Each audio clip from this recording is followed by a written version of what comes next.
구원해준 나의 천사 나의 세상 난 이상 새 고향이 널 만나러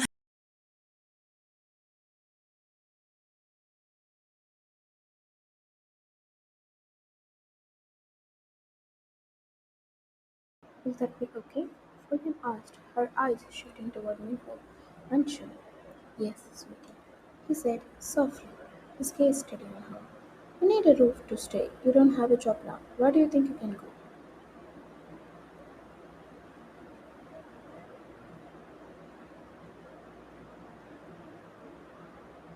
Her mother had recently passed away.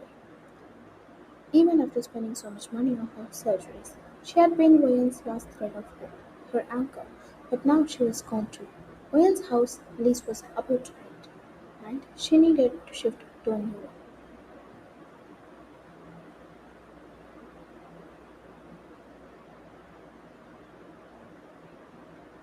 But she couldn't. She had lost her job, spending most of her time in the hospital rather than at work.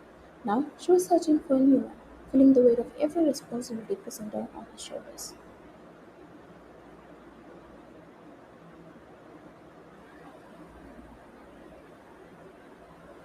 Minho had always been there to help.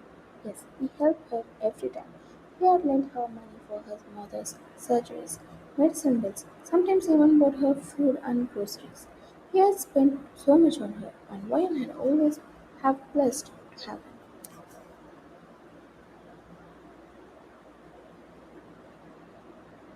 Now he was asking her to move in with him. You sure will that be okay? I don't think I can share the rent, she said hesitantly, biting her lip. He gently cupped her cheek, the warmth of his hand grounding her.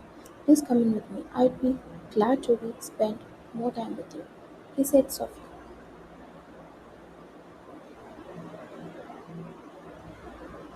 She smiled, nodding, a little relieved. I will help you move in, he added, and just like that, a couple of days later, Ryan moved into Minho's house. He lived alone, and most of the time he would be at work, so Ryan was glad he wouldn't be disturbed by anyone or be a bother.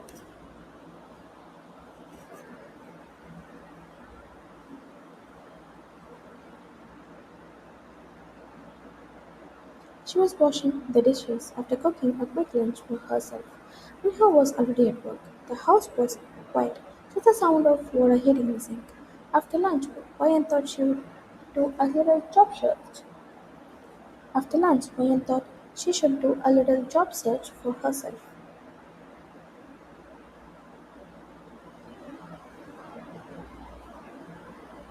After wiping her hands on the towel, she sat on the ground, leaning against the sofa. Opening her laptop, she adjusted it on her lap, scrolling through job listings. Trying to focus. That's when she hit it. A doorbell. Ryan blinked, startled.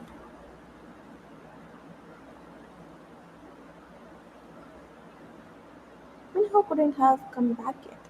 Who could it be? Standing at the door in the quiet house. She wondered. Her stomach twisting nervously, she walked slowly to the door, hand hovering over the handle, peeking through the small window.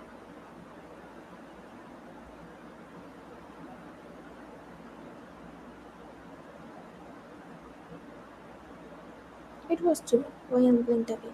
She hadn't seen him before, but she had heard so much about him. He was Manhu's stepbrother. Still, she couldn't open the door, not alone. Her heart raced a little, her fingers trembling over the handle.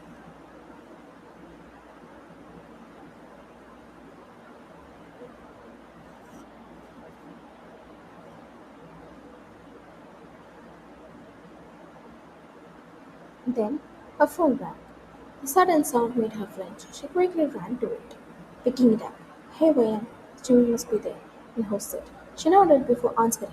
Yeah, he's here, she whispered softly, unsure of what to do.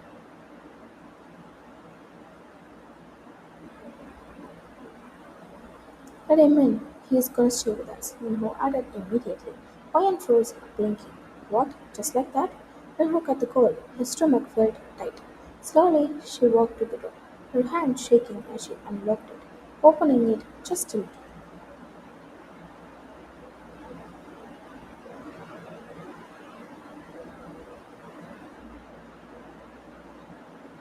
Seeing him, Jimin's face was unreadable. His eyes were dark, fixed on her. She looked up at him, noticing the luggage he carried.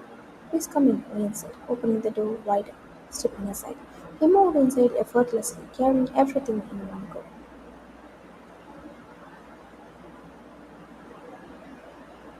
Wayne closed the door behind him, watching silently as he looked around the apartment. He finally turned to her. "So, we share this room. You can take that one," she said quietly. Shimon nodded and walked to the room, locking the door behind him.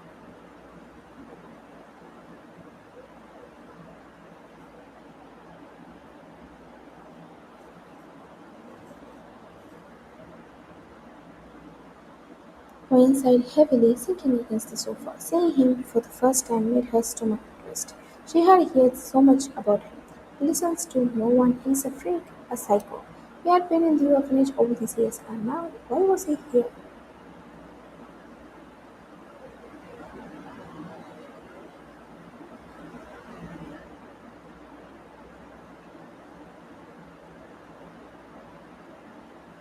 Wayne was listening to the instructions Minho was giving as she cooked dinner for the three of them. She cut the call and brought her focus back to the pan, stirring slowly. The smells of lasagna and chicken soup mixing in the small kitchen.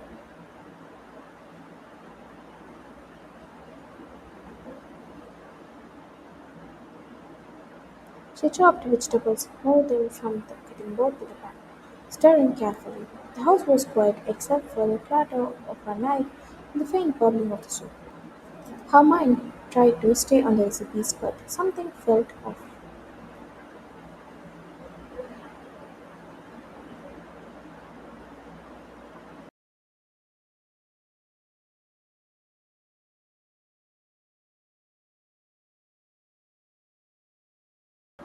Then she felt it, a presence behind her. She froze for a moment, her hands gripping the knife slightly tighter. She slowly turned around and saw Jay standing there, just standing, watching. Her throat went dry. "Have you watched her?" Wayne asked, gulping, trying to ease the tension in her voice. Jimin just nodded. His eyes stayed on her, dark, unreadable. She swallowed and turned to the pan, pretending to focus, even though her heartbeat had sped up.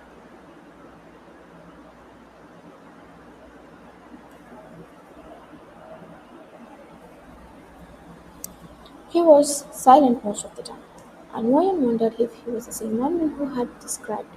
She felt a little nervous, a little curious. She glanced at him again.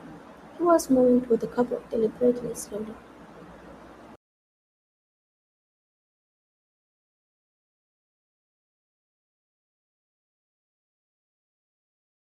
Wayne blinked, noticing him reaching for a pan. She stopped chopping for a second, watching him carefully before asking, "What are you going to do?" Her voice trembled a little, but she tried to keep it calm.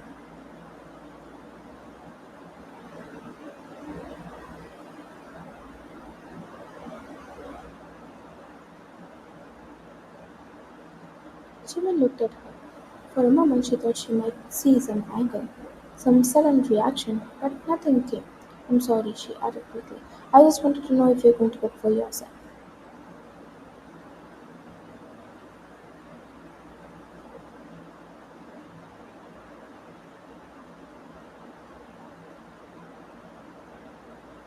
Her stomach twisted. She expected rage, a tantrum, maybe him smashing the pan.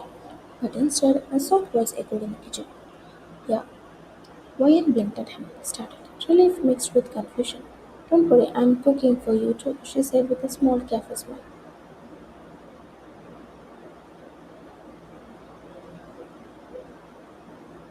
Jimmy nodded and carefully put the pan back in the cupboard. Wyatt turned back to her dishes, chopping, stirring, checking the lasagna.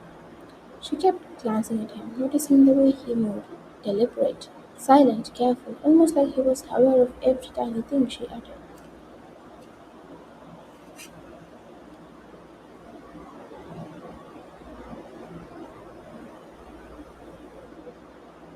He walked closer, standing beside her. Wayne stopped moving for a second, her hands frozen on the ladder. He wasn't touching her, but the closeness made her pulse weaken. She felt him opening another cupboard, searching for something.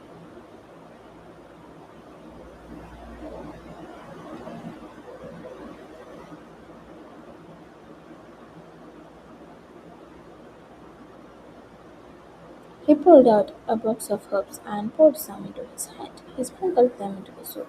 It goes well with some herbs on the top. He said, his lips almost brushing her hair. A jolt ran through her, and she shivered lightly.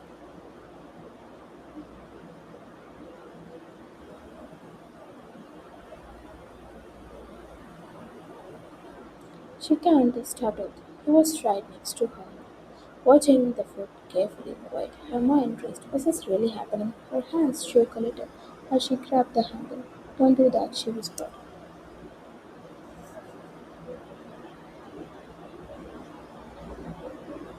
Jimin looked up at her, blinking slowly, dark eyes meeting hers. Don't come near me like that, she said again, firmer this time. Her voice sounded strange even to her.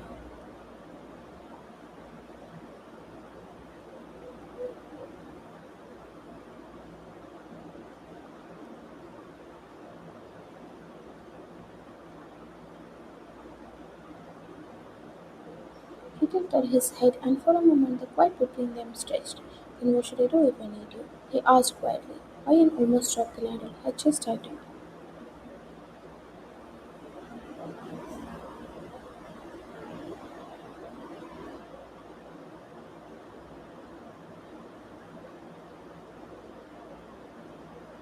What? She breathed, looking up at him, trying to calm her racing heart. The kitchen felt smaller, warmer. Warm. The smells of lasagna and soup wrapped around them, mixing with tension. Every little movement, every glance made her pulse skip.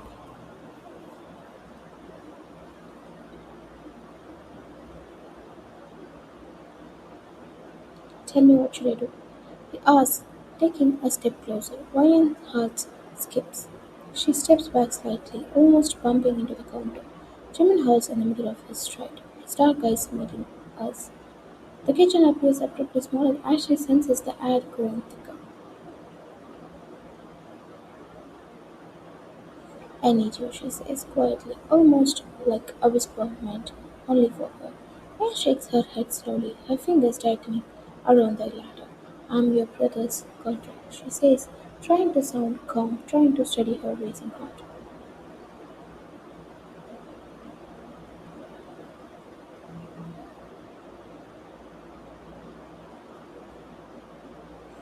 Jimin tilts his head, a small smile playing on his lips. Like she said something funny. I wouldn't mind even if you were his wife, he murmurs. Maya's eyes widen.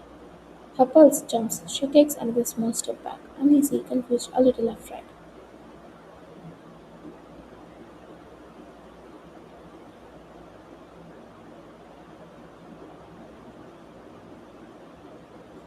And I can't let you go. I came here only for you. He adds, and Maya's goes for it. Why? How? She's seen him for the first time, and yet the intensity, the words, they feel real, too real. Her mind spins trying to process.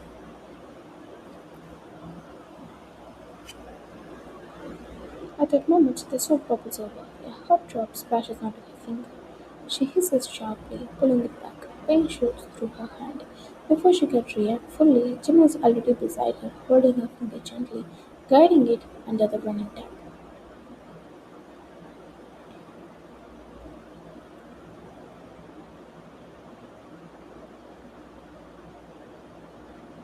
Everything happens so fast, she can't even think.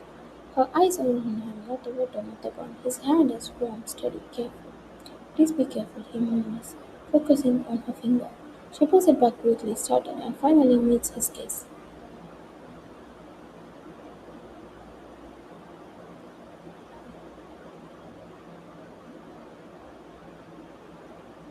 He turns fully to her, his eyes only on hers.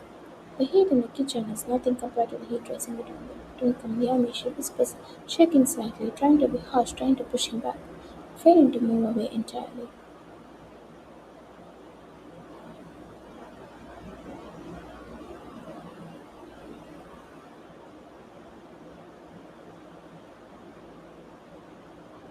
Then, as if the world remembered itself, Minho enters the house. The sudden noise makes all of them freeze. Their eyes snap toward him. The moment shatters, leaving the kitchen quiet again, except for the bubbling soap and the faint ticking of the clock.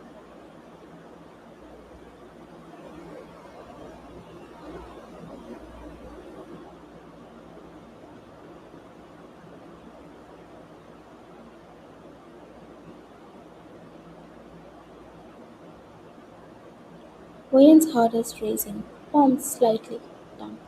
Jimin doesn't move, his gaze flipped briefly to Minho before turning to her. The closeness and the words, the intensity, they all still linger. She can feel it in her chest, in her hands, in the way she's gripping the ladder.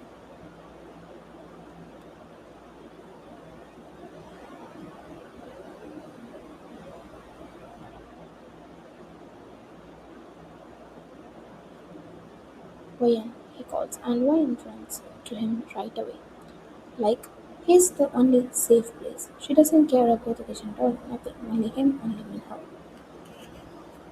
Hands moving carefully, but his ears were on them too. Listening, always listening. Why feels as sure. Minho, she calls, hurrying to him. Why didn't you tell me he's going to be here? Her voice shakes. She looks up at him, needing answers, wanting to understand.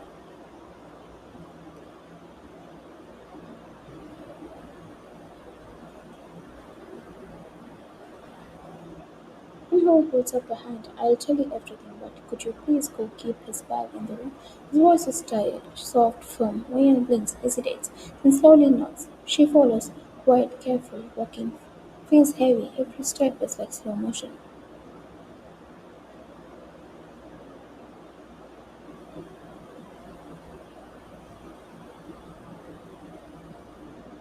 Her thoughts are spinning, Jimin, his words, his eyes, everything. Her fingers flex at her sides.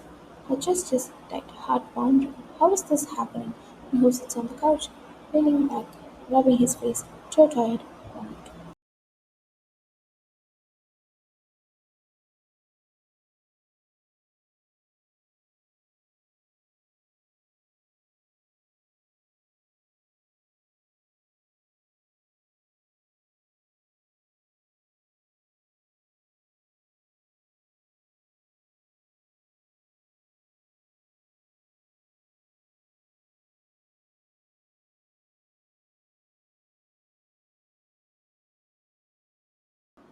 They all sit at the table and Wayne serves the food carefully. When she serves Jimin, she doesn't look up at his eyes, but he does, always does. She feels her chest tighten a little, tries to focus on the plate, on the motion of serving. Minho starts eating right away, like he hasn't eaten in days. Fast, eager, biting into his food without a thought. Wayne picks up her fork, takes a small bite, trying to eat normally, but she feels it, his gaze on her, unmoving heavy.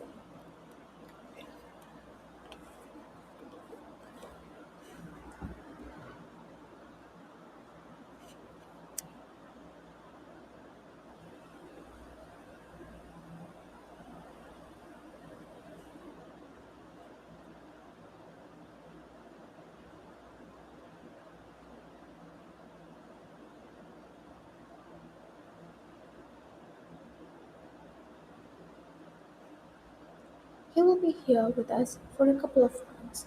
He has to find the right job, just like you, Ryan. And he says he will find a new place for himself, right, Jimmy? And who asks, glancing up at him, hoping for a nod, a reaction.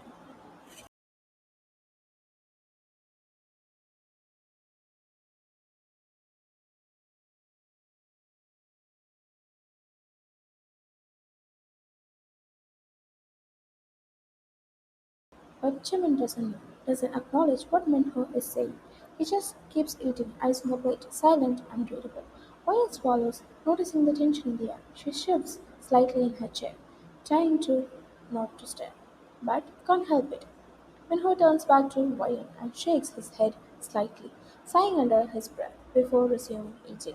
The sound of utensils clicking against plates feels louder than before. Wayne feels small, tense. The thought of sharing space with him sitting heavy in her chest. She keeps picking at her food, but her mind isn't on it. She has to find a job as soon as possible. She needs space, needs independence, needs normalcy, but every glance at him, every subtle movement, makes it impossible to think straight.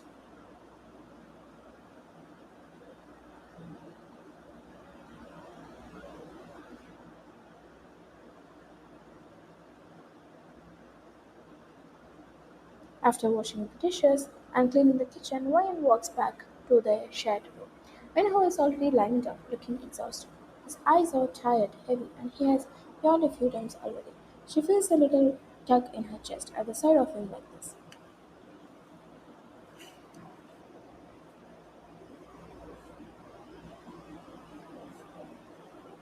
She climbs in beside him, sharing the blanket quietly. The warmth is comforting, but her mind is spinning. She needs to ask it now, or her head would explode. She swallows her toddy. Wasn't he in the orphanage before? She asks, voice low.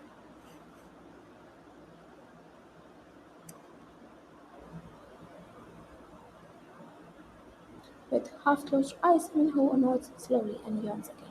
Wayne watches him for a second, then asks again, and do you think he's here for finding a job? He nods once more, soft and tired, almost like he doesn't want to talk but has to.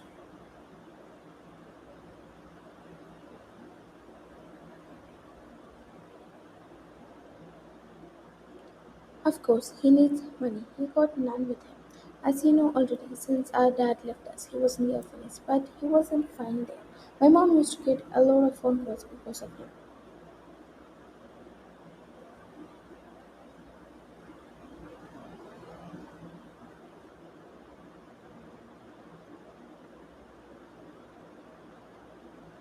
Ryan's brow furrowed, her stomach tightening. Why though she asks quietly, she wants to know, she needs to know. Her mind spins imagining all sort of things. Minho turns away, facing the wall back to her.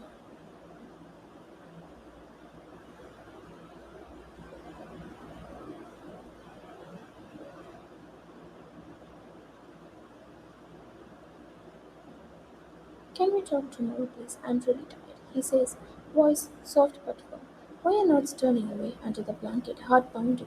She closes her eyes for a moment, but sleep won't come. Her thoughts are racing too fast.